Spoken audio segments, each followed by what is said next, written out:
वंदे मातरम. मी आझाद पवार. तर महाराष्ट्राचे मुख्यमंत्री आता आहेत स्वित्झर्लंडच्या डावोसमध्ये.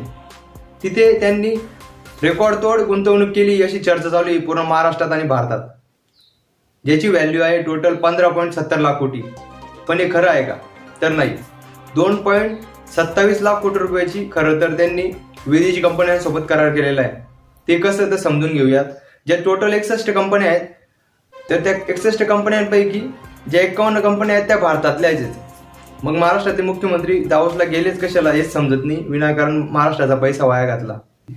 तर ज्या 61 कंपन्यांपैकी 51 कंपन्या भारतातल्या आहेत, त्यापैकी 43 कंपन्या या महाराष्ट्रातल्याच आहेत. काही कंपन्या आता मुंबई आणि पुण्याच्याच आहेत, ज्या मंत्रालयापासून 20 किलोमीटर अंतरावर आहेत.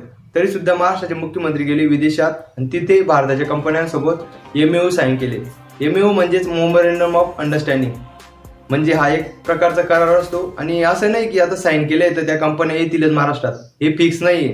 हे नंतर तिथल्या नियम व अटींवर डिसाईड असतं कंपन्यांच्या आणि गव्हर्नमेंटच्या, मग त्या महाराष्ट्रात स्थायिक होतील.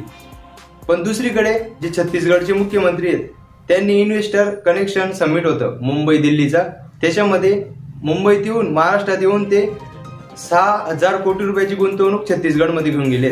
दुसरीकडे असं चालू आहे आणि आपले महाराष्ट्राचे मुख्यमंत्री विदेशात जाऊन कंपन्या आणताय, पण त्या आपल्या भारतातल्याच कंपन्या आहे. विचार करण्याची गोष्ट आहे आणि लोकांनी यावर विचार करावा. वंदे मातरम.